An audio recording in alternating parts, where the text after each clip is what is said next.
नमस्कार, स्वागत है आप सभी का हमारे इस खास कार्यक्रम मुंबई की आवाज में। मैं हूं संजय मिश्रा। मुंबई के जिस परिसर में हम खड़े हैं यह आजाद मैदान के नाम से जाना जाता है। यह वह आजाद मैदान है जहां पर सालों साल से लोग अपनी आवाज गली से सरकार की तरह पहुंचाने का काम करते हैं। जब उनकी आवाज लोग नहीं सुनते हैं तो वह इस जमीन के माध्यम से, यह वह पवित्र भूमि है जहां समय समय पर धरना आंदोलन किया गया। लोगों ने अपने अधिकारों के हनन को देखने के बाद यहां पर अपना अधिकार मांगने के लिए सरकार के सामने गुहार लगाने के लिए यह रास्ता अख्तियार किया है। हमारे साथ जो लोग हमारे कैमरे के सामने खड़े हैं, सबसे पहले कैमरा पर्सन आनंद वर्मा से गुजारिश करेंगे कि इन तमाम खड़े लोगों की तस्वीरें अपने कैमरे में कैद करके उन तमाम दर्शकों तक पहुंचाने की कोशिश करें। नेशनल लोकतांत्रिक पार्टी के नाम से जानी जाती है इनकी पार्टी। मोहम्मद अरशद खान साहब इसके राष्ट्रीय अध्यक्ष कहे जाते हैं। खास करके जिन मुद्दों को लेकर इन्होंने आजाद मैदान का यह रास्ता अख्तियार किया है वह भी गंभीर है। सवाल कई हैं, जवाब उसका लेने के लिए आज ये हमारे सामने है।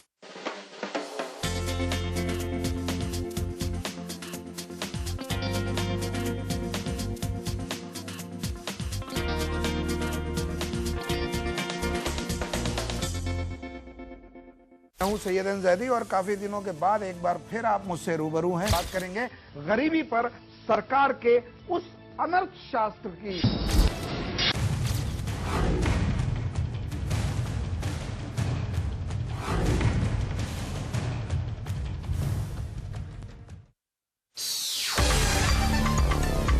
न कोरी बहस, न तर्कहीन बकवास, सच से हो सामना, यही है हमारा प्रयास। हम करेंगे सामाजिक सरोकारों की बात, सिर्फ और सिर्फ मुद्दे की बात। देखिए मेरे साथ सिर्फ लेमन न्यूज पर।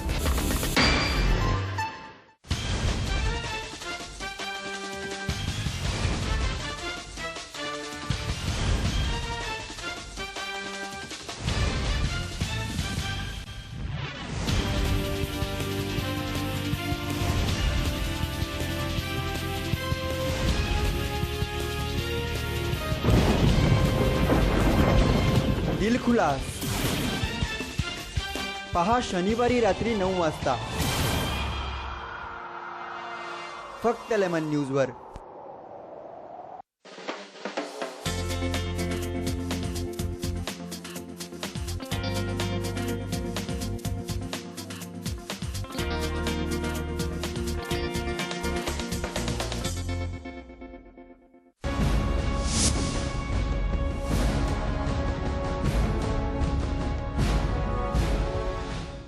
नमस्कार, स्वागत है आप सभी का हमारे इस खास कार्यक्रम मुंबई की आवाज में। मैं हूं संजय मिश्रा।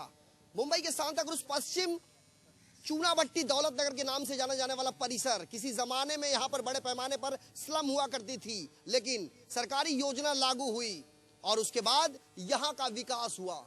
बिल्डिंग यहां बनाई गई, लोग जो थे वह रहने के लिए आ गए। लेकिन आज एक ऐसा समय आन पड़ा है कि यहां पर कुछ लोगों का यह आरोप था कि दौलत नगर 3 नंबर में M1 से लेकर M6 जो इमारत है, उस इमारत के टेरेस पर जो मोबाइल टावर्स लगाए जा रहे हैं वह पूरी तरीके से गैर कानूनी है। और हमने यह खबर अपने इस टीवी न्यूज चैनल पर प्रसारित भी किया, जिसके बाद बिल्डिंग में जो सोसाइटी है, उस सोसाइटी के जो पदाधिकारी है, इसके अलावा और भी तमाम जो लोग हैं वह हमारे कार्यालय पहुंचे। उनका साफ तौर पर यह कहना था, हमने ये जो खबर दिखाई है इसमें उनका पक्ष नहीं रखा गया। शायद यही कारण है कि हम यहाँ पहुंचे हैं और आज इनका पक्ष लेने के लिए हम इस जगह पर खड़े हैं। और यह देखने वाली बात होगी कि यह अपना पक्ष किस प्रकार से रखते हैं। हम अपने उन तमाम दर्शकों को सबसे पहले यह बता दें कि लेमन न्यूज पर जो कार्यक्रम चल रहा है मुंबई की आवाज, इस कार्यक्रम का मकसद है सांताक्रूज पश्चिम के दौलत नगर 3 नंबर में रहने वाले वह तमाम जो लोग हैं, उनमें से कुछ लोगों का ऐसा कहना है कि उनके इमारत के टेरेस पर मोबाइल टावर्स लगाने से उसमें से विकिरण रेडिएशंस निकल रहे हैं, जिससे उनके स्वास्थ्य पर उसका दुष्परिणाम होगा। लेकिन सोसाइटी के सेक्रेटरी महोदय का साफ तौर पर यह कहना है कि जब सुचारू रूप से अब तक मोबाइल टावर शुरू ही नहीं हुआ तो उसका दुष्परिणाम स्वास्थ्य पर कैसे। कई समस्याएं लेकर हमारे सामने लोग खड़े हैं। सबसे पहले कैमरा पर्सन राकेश कदम से गुजारिश करेंगे कि हमारे कैमरे के सामने खड़े तमाम लोगों की तस्वीरें हमारे अपने कैमरे में कैद करें और उन तमाम दर्शकों तक पहुंचाने की कोशिश करें जो इस कार्यक्रम को देखने के बाद जिनके अंदर यह जिज्ञासा बनी हुई है कि लेमन न्यूज पर आखिर चल क्या रहा है। यह वह तमाम लोग हैं जो यहाँ पर सालों साल से अपने परिवार के साथ जीवन निर्वाह करते आए हैं और खास करके आज सबसे ज्यादा मलाल इस बात का है इन्हें कि आखिर इनका पक्ष लिए बगैर मोबाइल टावर्स की खबर प्रसारित कैसे की गई।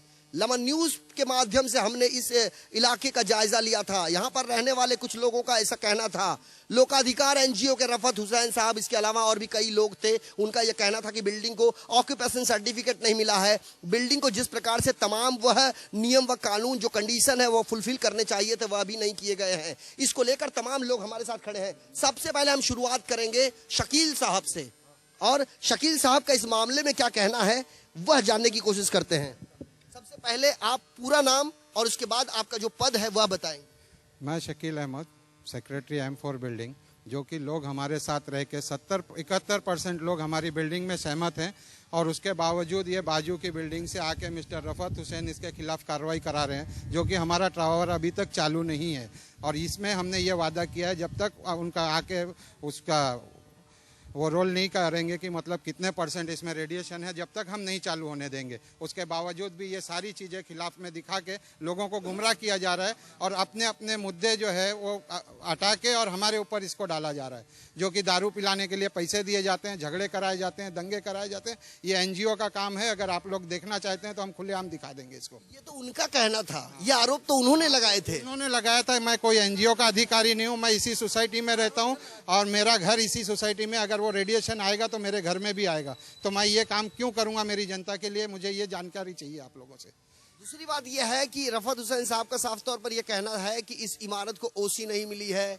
वो भी हमने आपको दिखा दिया है, आप अपने माध्यम से उनको दिखा दीजिए। हम तो नहीं जाएंगे उनके पास दिखाने के लिए। बाकी हमारे 70% लोग जो सहमत हैं उनके भी पेपर हैं यहाँ पे, आप उसको भी मतलब दिखा दीजिए। वो हमारे रफीक भाई जो हमारे पदाधिकारी हैं वो आपको आगे करेंगे। बिल्कुल, यहाँ पर साफ तौर पर शकील साहब का कहना है कि हमने ऐसा कोई काम नहीं किया है जो गैर कानूनी हो और खास करके जो आरोप उनके ऊपर लगाए गए हैं उससे ऐसा लगता है कि आपसी वैमनस्य को लेकर इस मुद्दे को तोड़ मरोड़ कर खींचने की कवायद की जा रही है। लेकिन हमारे इस टीवी न्यूज चैनल के माध्यम से हम यह कार्यक्रम लगातार दिखाते रहेंगे और इस मामले की तह तक जाने की कोशिश करेंगे कि आखिर सच्चाई क्या है। हमारे साथ और भी व्यक्ति हैं। आपका नाम सबसे पहले? मेरा नाम रफीक शेख है और मैं सबसे पहले आपके चैनल का धन्यवाद करूंगा, लेमन न्यूज़ का, क्योंकि आपने बड़ी बेफिक्री से दोनों पक्ष की बात रखी और इससे पहले आपने उनकी भी सुनी और हमारी भी सुनी। और जैसे कि हम पे आरोप लगे कि हमने अनलीगल तरीके से टावर लगाया, तो इससे पहले मैंने भी ये कहा था कि इसकी जांच हो। आप देख सकते हैं, अगर आप देखना चाहें ये देखिए। हाँ, ये बुक मेरे हाथ में है और बाकी हम सब हमारे सोसाइटी काफ़ी लोग भी है और ये सब ओरिजिनल साइने हैं, लोग अपनी मर्जी से दिए हैं। एक बार फिर अपने तमाम दर्शकों को यह हम बताना चाहते हैं कि सांता क्रूज पश्चिम के दौलत नगर 3 नंबर इलाके में M1 से लेकर M6 तक जो इमारतें झोपड़पट्टी पुनर्वसन योजना के तहत यहाँ खड़ी की गई है, उसके टेरेस पर जो मोबाइल टावर्स लगाने की प्रक्रिया शुरू थी, तो इसके ऊपर आरोप लगा था कि सोसाइटी के कुछ पदाधिकारी यहाँ पर मनमाने तरीके से मोबाइल टावर्स लगा रहे हैं और उस मोबाइल टावर से उत्पन्न होने वाली जो आर्थिक जो स्थिति है उसका भी लाभ वह स्वयं लेंगे, ना कि सोसाइटी के तमाम लोग जो इस इमारत में रहते हैं। लेकिन साफ तौर पर इनका यह कहना है कि यह मिनट बुक है। मिनट बुक में 70% रहिवासियों का समर्थन इन्हें हासिल है और इनका यह कहना है कि यह समर्थन मिलने के बाद ही इन्होंने इस मोबाइल टावर्स को लगाने की प्रक्रिया को अंजाम दिया है ताकि यहाँ का इस इमारत में रहने वाले रहिवासियों को इसका लाभ मिल सके। आपसे जानना चाहेंगे, आपसे बड़े संक्षेप में जानना चाहेंगे, आरोप यह है कि यहाँ पर लोगों को गुमराह करके एक मोबाइल टावर्स लगाने की बात की जा रही है, लेकिन असल में यहाँ मोबाइल टावर्स 2 लगाया जा रहा है। एक मोबाइल टावर्स का पैसा सोसाइटी की जेब में जाएगा, दूसरे मोबाइल टावर्स का पैसा सोसाइटी के कुछ तथाकथित लोगों के जेब में जाएगा। क्या कहेंगे? ऐसा तो अभी ऐसा कुछ है ही नहीं। फिलहाल तो हमारा टावर चालू ही नहीं हुआ है, ना एक है ना 2 है। फिलहाल एंटीने लगे नहीं है, खाली डंडे खड़े हैं और आप देख सकते हैं इसी में इतने मुद्दे चल रहे हैं, ये सब आपसी मतभेद है और बस आपसी तनाव की वजह से सब हो रहा है और क्या है, ऐसा कोई मुद्दा नहीं है। मोहम्मद भाई हमारे सामने हैं और हम चाहते हैं कि मोहम्मद भाई सामने आए और कहें। मोहम्मद भाई ये बताइए, उनका यह आरोप था कि कुछ हाथ की उंगली पर गिने चुने लोग हैं जो तानाशाही का परिचय दे रहे हैं, विकेटें गिराने की बात कर रहे हैं और यहाँ बुजुर्ग की आंखों में आंसू उमड़ रहे हैं, क्या कहेंगे? सबसे पहली बात तो ये लोग अधिकार का रफत हुसैन चोर जो इस जहां पर आके आग लगा दिया हिंदू मुस्लिम के 2 मरतबा उसने दंगा कराया, मेरे पास उसकी ITI रखी हुई है। कुल मिला के लोकतांत्रिक कहे जाने वाले इस भारतवर्ष का यह दुर्भाग्य रहा है कि जिस लोकतंत्र में हर जाति, हर धर्म, हर मजहब के वह लोग आपसी कंधे से कंधा मिलाकर रहा करते हैं, तो उनके बीच में इस तरह के स्टेटमेंट देकर एक प्रकार का जो कम्युनल माहौल जो खड़ा करने की कवायद है उससे इनकार नहीं किया जा सकता और यह बेहद दुर्भाग्यपूर्ण है। क्योंकि देश की आर्थिक राजधानी कही जाती है मुंबई, मुंबई महानगर पालिका, मुंबई के कई सरकारी संस्थान हैं जो मुंबई में रहने वाले तमाम बासिंदों को समय समय पर सरकारी जो योजनाएं बनती है उसका लाभ देने के लिए तत्पर रहा करते हैं, लेकिन लाभ तो लोगों को नहीं मिल पा रहा है, अलबत्ता आपस में तनाव जरूर पैदा किया जा रहा है, जिससे यहाँ पर हमारे कैमरे के सामने तमाम लोग खड़े हैं। हमारे साथ मुकेश शाह है, मुकेश शाह से हम बात करने की कोशिश करते हैं। मुकेश, ये बताइए, यहाँ का एक तबका बोलता है कि जो भी बिल्डिंग यहाँ बनी है इसके टेरेस के ऊपर जो भी मोबाइल लीगल है उससे निकलने वाली जो रेडिएशंस है वह लोगों को रोग ग्रसित करती है। रफत हुसैन का यह कहना है कि जिस बिल्डिंग में वो रहते हैं उस बिल्डिंग के वह अध्यक्ष हैं। ये तमाम बातों में कितनी सच्चाई है? रफत हुसैन इस दौलत नगर 3 नंबर का अपात्र सदस्य है जिसने रूम हजम किया हुआ है। ये बॉम्बे में 97 में आया है, जोगेश्वरी में दंगा लगाया है उसने। हर जगह वो पैसा मांगता है, ये लोक अधिकार के नाम पे झोल अधिकार चला रहा है कर रहे कि रफत हुसैन एलिगेशन मारता है। कुल मिला के आपसी आरोप व प्रत्यारोप नेताओं में देखने को मिलता है, लेकिन अब एक ही इलाके में रहने वाले वह तमाम लोग जो मिलजुल कर यहाँ रहते हैं, लेकिन अब ऐसा लगता है कि आपसी झगड़े को वह एक मामले को तूल जो पकड़वाने की कवायद में लगे हुए हैं, यह बेहद दुर्भाग्यपूर्ण है कि झोपड़पट्टी पुनर्वसन योजना की शुरुआत साल 1996-97 में महाराष्ट्र की सत्ता पक्ष में काबिज शिवसेना भारतीय जनता पार्टी की सरकार ने करी थी। उस समय मुख्यमंत्री हुआ करते थे तत्कालीन मुख्यमंत्री मनमोहन सिंह साहब। मुंबई की झोपड़पट्टियों में रहने वाले तमाम लोगों को बसाने का यह एक योजना यह थी। योजना बेहद लाभान्वित थी, लेकिन इसे क्रियान्वित करने के बाद विकासक ने बिल्डिंगें बनाई, लोगों को उसमें शिफ्ट किया। लोग जो थे, कई ऐसे लोग जो झोपड़ों में बद से बदतर परिस्थिति का सामना करते थे, रोज कुआं खोदो रोज पानी पियो की तर्ज पर जीवन यापन करने वाले वह लोग भी शिफ्टिंग के तहत SRA की इमारत में पहुंचे। लेकिन इमारत का जो मेंटेनेंस आता है, इमारत में जो तमाम जो चीजें होती है, बुनियादी सुविधाएं होती है, बेसिक एमिनिटीज होती हैं, वह लोगों को उसका लाभ मिल सके, इसके लिए मेंटेनेंस का एक रकम लोगों को अपनी जेब से देनी पड़ती है और कई ऐसे लोग हैं जो वह रकम नहीं दे पाते, लिहाजा वह अपना मकान किराए पर देकर चले जाते हैं ताकि किसी तरह महीने का मेंटेनेंस पूरा हो। हम एक सवाल आपसे और करना चाहते हैं। यहाँ पर बताया यह जा रहा है कि यहाँ पर खेलकूद का मैदान हुआ करता था बच्चों के लिए, हम उस पर बाद में जाएंगे। सवाल आज का एक ही है कि बिल्डिंग के टेरेस पर मोबाइल टावर लगाए गए हैं जो इलीगल हैं। कई मोबाइल कंपनियों के टावर्स लगाए गए हैं और खास करके सेक्रेटरी और चेयरमैन जिस सोसाइटी में है वह भ्रष्ट है, ऐसा आरोप लगाया है रफत हुसैन साहब ने। क्या कहेंगे? देखिए, मैं ज्ञानेश्वर सिंह बोल रहा हूं। मैं यहाँ पर 60 साल से, आज उम्र मेरी 65 साल होने जा रही है, मैं लगभग बच्चा था तब से रह रहा हूँ। यहाँ पर जब बिल्कुल कुछ नहीं था, यहाँ पर झोपड़े थे, यहाँ पानी थे, सब यहाँ पर कमर के बराबर 3-3 फुट पानी होता करता था। यहाँ पर हम लोगों ने झोपड़े बनाए थे, मट्टी पाट करके बनाए और रहे। और गार्डन की जो जगह यहाँ पर मान लीजिए सरकार की तरफ से वो निर्धारित की गई थी, लेकिन सरकार ने जो नियम निकाला, भाजपा और बाला साहब ठाकरे की जो सरकार ने निकाला, उनकी सोच थी, हम उस पर नहीं जाएंगे, हम मोबाइल टावर की बात करें। मोबाइल टावर की जो जहाँ तक बात है, मोबाइल टावर जो है सब लीगल लगा हुआ है। जो बोलते हैं कि अनलीगल लगा हुआ है, अनलीगल कुछ भी नहीं है। आज रेडिएशन की बात हो रही है, पहले आपको भी मालूम होगा, हम चैनल को भी बताना चाहता हूं कि चैनल वाले जो भी है, जहां भी पहले 20-20 किलोमीटर का माने कवर करता था, आज ऐसा सब घटा करके 200 मीटर तक का कर दिए हैं। इसके लिए अभी जितने भी टावर्स लग रहे हैं, यही बगल में हमारे नूतन अलकाम लगा है, 28 साल से चल रहा है और किसी को आज तक कुछ नहीं हुआ। अभी 200 मीटर पर कर दिया। इसके लिए हर जो भी है, जो हमारे बिल्डिंग में लग रहा है, IM1 में सब लीगल तौर से लग रहा है।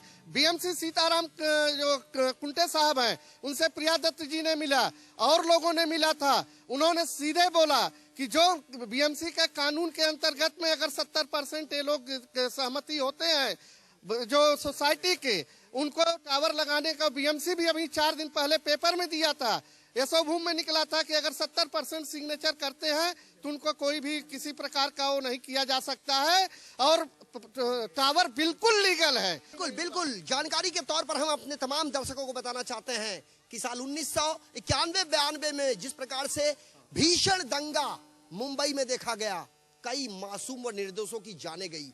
ऐसे में एक ऐतिहासिक कहा जा सकता है यह सांता क्रूज का चूनाभट्टी दौलत नगर, जहां बड़े पैमाने पर मुस्लिम समुदाय के लोग, हिंदू समुदाय के लोग रहते हैं, लेकिन वह आपसी भाईचारे के तहत यहां पर रहे। यहां पर दंगे का कोई स्वरूप देखने को नहीं मिला है। आज यहां पर लोग फिर एक माहौल में रहने के लिए तैयार हैं, रह भी रहे हैं, लेकिन यहाँ का माहौल जिस प्रकार से बिगड़ता दिखाई दे रहा है, जिस प्रकार से आरोपों का एक सिलसिला देखा जा रहा है, तो आने वाला दिन जो है वह किस प्रकार का होगा यह कहना मुश्किल ही नहीं बल्कि नामुमकिन सा है। हमारे साथ वाहिद भाई है। वाहिद भाई हम चाहते हैं जी, हम बोलना चाहता हूं, आज ये स्थिति यहाँ लागू कर दी गई है कि जा करके BMC में बैठ करके हम लोग कार्रवाई करते हैं। हम लोग भी सोशल वर्कर, हम समाजवादी पार्टी के एक नेता हैं।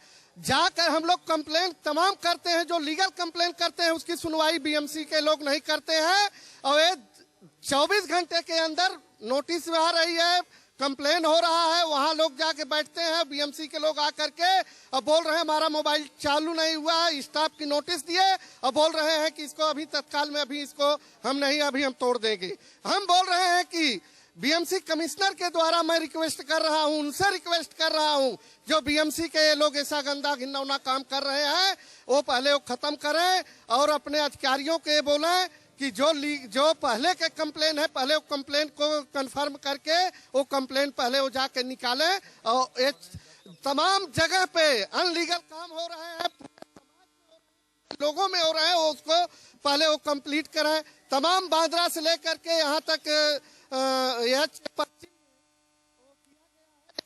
तक कोई कंप्लेन नहीं हुआ। खाली लोगों को पैसा, BMC के छोटे अधिकारियों को पैसा चाहिए, पैसा लेकर के सब कुछ उल्टा सीधा करने को तैयार है। वाहिद भाई आपसे जानना चाहेंगे, समय की काफी कमी है, वाहिद भाई आपसे जानना चाहेंगे, आप हमें यह बताइए, बड़ा आरोप लग रहा है, कहा जा रहा है सोसाइटी के कुछ लोगों ने मिलकर अपनी दुकान शुरू की है पैसा कमाने के लिए, यह मोबाइल टावर लगाए जा रहे हैं, जिसका तमाम जो सवाल है कैसे आप कहेंगे वाहिद भाई, क्योंकि आपने काफी पुराने व्यक्ति हैं, आप यहाँ के तमाम सच्चाइयां आपसे आप जानते हैं। यहाँ पे जिन्होंने जो आरोप लगाया है पहले उनसे पूछो कि वो लीगल है क्या। हम लोग तो बिल्डिंग के चेयरमैन सेक्रेटरी, हमारी बिल्डिंगों में जाके पूछ लो कि हमारी बिल्डिंग कैसे चला रहा है और क्या पैसे खा रहे हैं। आदमी यहाँ बकरे पाल रहा है, यहाँ मुर्गी पाल रहा है, यहाँ पे बोलते पानी नहीं आ रहा है, पानी 3-3 टाइम हम दे रहे हैं और रो के बता रहे हैं कि पानी नहीं आ रहा है। हमारे वहाँ पे पानी कटाया गया बोल रहे, हमारे को कंप्लेंट आई, हमारा पानी कट गया, पानी भी हम नहीं जुड़ाया है। आपसे एक बात और जानना चाहते हैं, पानी की समस्या दूसरी है, फिलहाल मोबाइल टावर्स की बात चल रही है।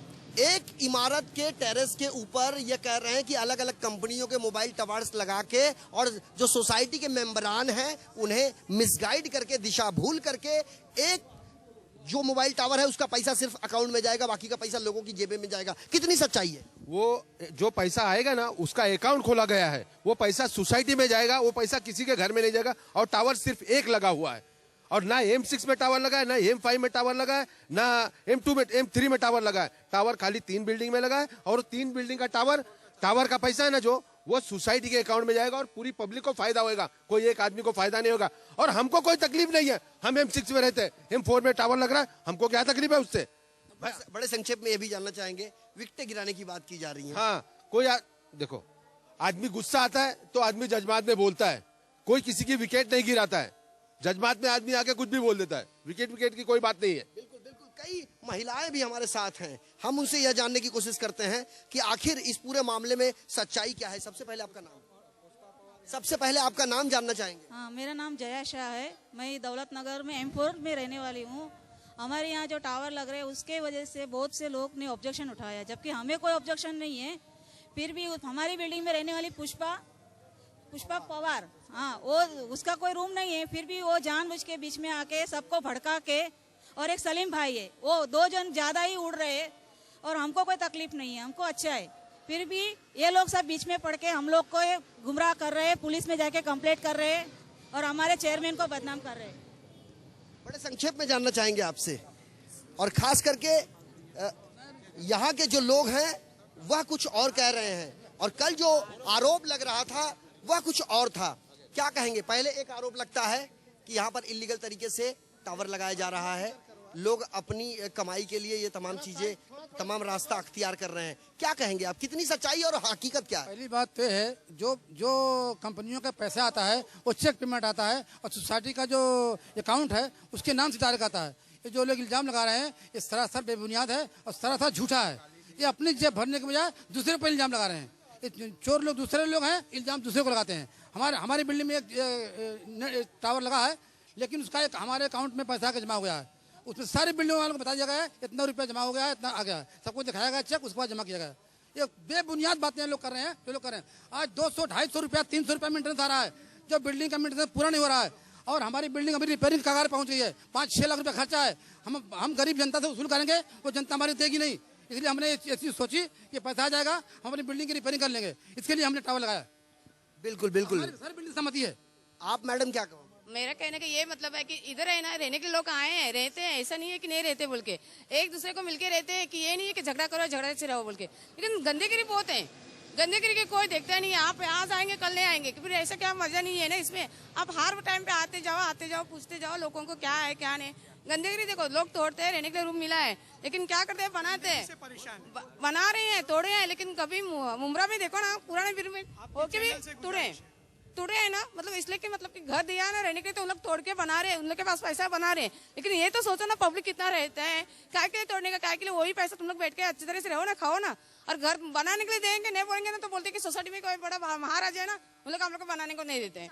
मिला के मुंबई की आवाज के माध्यम से हमने मुंबई के जिन जिन इलाकों का जायजा लिया है, वहाँ के रहने वाले वह लोग आहत हैं, कोस रहे हैं सरकार की आर्थिक नीतियों को। और इनका ऐसा कहना है कि मीडिया 1 और 2 बार ही आती है, मीडिया को हमेशा आना चाहिए। लेकिन इनकी जानकारी के लिए हम ये बताना चाहते हैं कि हम ना ही न्यायपालिका है, ना ही कार्यपालिका और ना ही विधायिका। हम हैं लोकतांत्रिक कहे जाने वाले इस भारतवर्ष के चतुर्थ स्तंभ। हमारा मकसद साफ है कि पूरी पारदर्शिता के साथ वह खबर हम अपने तमाम दर्शकों तक पहुंचाएं, और खबर के अंदर की जो खबर है उसे भी हम शिद्दत से दिखाएं। हमारे साथ और भी व्यक्ति हैं, आपका नाम जानना चाहेंगे? मेरा नाम है हारून खान। मैं टावर के बारे में बताना चाहता हूँ कि ये टावर किस लिए लगाया, क्यों लगाएगा। क्योंकि यहाँ पे जो लोग रहते हैं तो मतलब इतना कोई बड़े लोग नहीं हैं, सब काम करने वाले लोग हैं और कम बजट वाले लोग हैं, मेहनत करने वाले लोग हैं, मगर इतना पैसा नहीं कमाते कि बिल्डिंग का कल रिपेयरिंग का काम आएगा, ये बिल्डिंग का टैक्स का काम आएगा, जो प्रॉपर्टी टैक्स भरना पड़ेगा। तो इसलिए टावर लगाया गया है कि आगे चल के कोई इधर के रहवासियों को तकलीफ ना हो, सब उसी पैसा में काम हो जाए। कुल मिला के सोसाइटी में रहने वाले तमाम वह लोग, इमारत में रहने वाले तमाम रहवासियों को मेंटेनेंस स्वरूप कोई दिक्कत ना हो, इसको देखते हुए इन्होंने मोबाइल टावर लगाने की शुरुआत करी है। एक तबका जिसने विरोध किया था, हमने उसकी खबर दिखाई। दूसरा तबका जो वह खबर देखने के बाद हमारे ऑफिस पहुंचा, हमारे कार्यालय पहुंचा, और साफ तौर पर यह ऑब्जेक्शन उठाते हुए उन्होंने कहा कि आपने एक तरफा खबर कैसे दिखाई। जिसके बाद हम यहां पहुंचे, इनकी भी प्रतिक्रिया हमने ली, यह भी खबर हम दिखा रहे हैं। कुल मिला के दोनों पक्षों पर यदि गौर किया जाए तो ऐसा लगता है कि यहां पर सिर्फ और सिर्फ आपसी वैमनस्य है, आपसी भेदभाव है, अंतर कलह है। हर चौथा व्यक्ति अपने को क्रेडिट लेने के लिए जो मन में आता है वह कहने के लिए तैयार रहता है। हमारे इस खास कार्यक्रम को देखने वाले उन तमाम दर्शकों से यह गुजारिश है कि आपके इलाके में भी किसी प्रकार की कोई दिक्कत या मुसीबत या भ्रष्टाचार देखने को मिल रही है तो टीवी स्क्रीन पर लगातार फ्लैश हो रहे हमारे इस नंबर पर आप हमसे संपर्क कर सकते हैं। और हमारी पूरी कोशिश होगी कि आपकी खबर पूरी पारदर्शिता के साथ हम न सिर्फ दर्शकों तक पहुंचाएंगे, बल्कि उन सरकारी संस्थानों तक भी पहुंचाएंगे जहां उसे पहुंचनी चाहिए। जी, बहुत संक्षेप में जानना चाहेंगे। मामला यहां पर एक तबका मोबाइल टावर्स के विरोध की बात कर रहा है, दूसरा तबका मोबाइल टावर्स के समर्थन की बात कर रहा है। मामला आपके हिसाब से क्या लगता है? मेरा नाम मस्तानी नामदार है, मैं एनसीपी का वार्ड अध्यक्ष हूँ यहाँ पर। और पहली बात तो मैं ये बोलूँगा कि लेमन चैनल का मैं बहुत आभार हूँ, जो इधर पहले बार भी आया और दूसरी बार भी आया। इससे पहले भी मैंने 2-3 बार फ़ोन किया था लेमन चैनल को। यहाँ पर जो दीवार गिर गई थी, बीएमसी के पास जा के मैं थक गया, एमएलए के पास जाके थक गया, सबके पास जा के थक गया, लेकिन कुछ नहीं हुआ। वो दीवार मैंने अपने पैसे से बनाया। और दूसरी बात ये है कि यहाँ पर सब गरीब लोग हैं, और जो टावर जो लग रहा है, टावर कोई मेंटेनेंस नहीं दे पाता है, कुछ किसी की कुछ गरीबी हालत है, कुछ ऐसा है, और वो लगता है तो कोई इसमें कोई भ्रष्टाचार नहीं हो रहा है, कोई पैसा नहीं खा रहा है, या कुछ ऐसा कुछ नहीं है इसमें। खाली इसमें क्या किसी ने कुछ इसमें मतलब भड़काऊ भाषण दिया है या कुछ जो भी है। और दूसरी बात, जो हमारे इधर यहाँ पर कचरा है, अरे लेकिन जब न्यूज़ को बुलाना है या कुछ भी है अपना लेमन चैनल को या कुछ, तो ऐसा बीएमसी को ऐसा लेमन चैनल को ऐसा बुलाइए जैसा कुछ कचरा है, कोई दीवार है, कोई अपने इधर का काम है। ये आपस की लड़ाई में क्या फायदा है? आप उधर बुलाओगे, ये बुलाओगे, यहाँ पर आप भड़काऊ भाषण होएगा, जो भी होएगा, इधर दंगे होंगे, जो भी होएगा। मैं चाहता हूँ कि इधर ऐसा हो कुछ करे कि अपने जो एरिया का भला हो। और जैसा लाख की एक बात इन्होंने जी, दूसरी बात मैंने यहाँ पर जो ग्राउंड में गुरुदास कामत जी के फंड से 15 लाख रुपया मैंने फंड पास किया था जो बालवाड़ी बनने के लिए। उन्हें इधर के कुछ 10-20 जन जो है, उसने कुछ लेटर वेटर दे के वहाँ पर स्टे ऑर्डर ला के वो जो सामने वाली बिल्डिंग देरूप वाले को दिया गया है। क्या फायदा? अपने जो मोहल्ले को फायदा करो ना, आप बाहर वाले को फायदा करके क्या मतलब है? किसने दिया था कंप्लेंट? अब वो तो मालूम नहीं पड़ा, लेकिन कोई चाहने वाले देगा ना। शकील भाई, आपसे जानना चाहेंगे, बड़े संक्षेप में, आपके पास काफी कम समय है। जी, मैं ये बोलना चाहूँगा कि जो विरोध कर रहे हैं टावर का, क्या उनके घर में मोबाइल नहीं इस्तेमाल होता है? और इस्तेमाल होता है तो किसके कंधे पे रख के चला रहे हैं उसको? और ये जो अगर पैसा सोसाइटी में आके जनता का काम होगा तो इससे किसको तकलीफ होगी और किसको आराम होगा, वो आने के बाद वक्त बताएगा। और दूसरी बात, यहाँ पे जो लोग रो रहे थे फोन उस पे मीडिया के सामने, उनके घर में 50 लीटर पानी सिर्फ खिड़की धोने में जाता है, बाकायदा प्रेशर से खिड़की धोई जाती है, मुर्गी और बकरी पाल के पूरे एरिया गंदा किया जाता है, बालकनी तोड़ के दीवार एंगल पे बाहर ली जाती है, बेडरूम बनाया जाता है, डक तोड़ के उसको अब अंदर कवर किया जाता है रूम के अंदर। ये सारे काम यहाँ इलीगल तरीके से हो रहे हैं। इसके खिलाफ एनजीओ कहाँ है? वो रफत हुसैन कहाँ है जो बिल्डिंगें गिरने के बाद आएंगे यहाँ पे? उस एनजीओ को भी अप्रत्यक्ष रूप से शकील साहब ने यह कहा है कि जिस प्रकार से मोबाइल टावर्स के बारे में बात की जाती है, तो अब लोगों की बुनियादी सुविधाओं के अभाव के चलते जो दिक्कतें लोगों के सामने आती है वो अभी दिखाना चाहिए, उसके लिए भी लोगों को आवाज उठानी चाहिए। तो ऐसे में लोग आवाज क्यों नहीं उठा रहे हैं? बड़े संक्षेप में जानना चाहेंगे। मेरा नाम रफीक शेख, और मैं ये बोलना चाह रहा हूँ कि यार नेता तो बहुत है, हर घर में नेता ही नेता है। किसी को एरिया सुधारना और दूसरे और कामों में उंगली करने के सिवा यही सब रहता है कि कोई आवक वाली चीज़ है जिससे हमारा फायदा है। जैसे ये टावर है, तो ये टावर खर्चा करने वाले ये जो लोग हैं, ये लोग पागल तो है नहीं, ये लगाने में कितना खर्चा आता है, क्या है, वो सब पता है। तो ये लोग ऐसा अनलीगल तो कुछ करेंगे नहीं। तो जिनको भी ज़्यादा तकलीफ है, यहाँ माहौल क्रिएट करने से अच्छा है कोर्ट में जाए और वहाँ पे अपनी बात रखे, अगर गलत होगा तो निकलवाएंगे। उस दिन लफड़ा हुआ, इतना बड़ा लफड़ा करवाया इधर पे जो भी है, तो सीनियर साहब हमारे आए, उन्होंने देखा कि क्या है क्या नहीं, तो सीनियर साहब खुद बोल के गए कि जिनको भी तकलीफ है वो कोर्ट में आए। तो ये इधर माहौल मत क्रिएट करो, हम लोग सब मिल के रहते, हमारे जितने भी साथी है सब अच्छे से रहते। कुछ बच्चे हैं जो नादान है, जो ये सब लफड़े ऐसे नादान हर इलाके में रहते हैं, ऐसे नादान हर इलाके में रहते हैं। तमाम लोगों को इस पर ध्यान देना होगा, क्योंकि जो झगड़ा है, तकरार है, वह किसी भी समस्या का समाधान नहीं कहा जा सकता। एक महिला है, बड़े संक्षेप में जानना चाहेंगे, मेरे पास समय की काफी कमी है। मेरा नाम संध्या नाइक है। ये धनु साहब अभी बोले कि बालवाड़ी का हर बिल्डिंग में एक बालवाड़ी तो दिया ही है, फिर पीछे बनवाने की क्या जरूरत है? अपना भाड़े से मत दो ना, इधर चलाओ। इधर पूरा बालवाड़ी का हालत देखेंगे ना, सब बिल्डिंग में देखे कितना गंदा है। सब इधर सब बिल्डिंग में एक बालवाड़ी तो है ही है, या ऑफिस है, बालवाड़ी चला सकते हैं, लेकिन अपना बिल्डिंग का देखो तोड़ फोड़ के पूरा सब कचरा बना दिया है, कभी भी गिर सकता है बिल्डिंग, ऐसा तोड़ा है पूरा। कुल मिला के समस्याएं कई हैं, निवारण एक भी नहीं। आपसी वैमनस्य है, एक दूसरे को टारगेट करने की पूरी कवायद। और हम अपने इस टीवी न्यूज चैनल के माध्यम से मुंबई के उन तमाम लोगों से यह अपील करने की कोशिश करेंगे कि वह सोचे समझे उसके बाद कोई बयान दे, क्योंकि मीडिया का गलत इस्तेमाल करना भी एक असंवैधानिक कहा जा सकता है। और हमारा जो फर्ज है वह शीशे की तरह साफ खबरों को घर घर तक पहुंचाना है। जागरूकता बेहद जरूरी है। लोगों को यह मालूम होना बेहद जरूरी है कि उनके मौलिक अधिकार क्या हैं। और हमारे इस खास कार्यक्रम देखने वाले उन तमाम दर्शकों से यह भी गुजारिश है कि यदि आपके सामने भी किसी प्रकार की कोई समस्या दिखाई देती है तो टीवी स्क्रीन पर लगातार फ्लैश हो रहे हमारे इस नंबर पर आप हमसे संपर्क कर सकते हैं और हम आपकी यह खबर पूरी पारदर्शिता के साथ प्रसारित करेंगे। बहरहाल हमारे इस खास कार्यक्रम मुंबई की आवाज में आज के लिए बस इतना ही। कल हाजिर होंगे अन्य इलाकों की अन्य समस्याओं को लेकर। तब तक के लिए दीजिए मुझे यानी संजय मिश्रा को इजाजत। नमस्कार।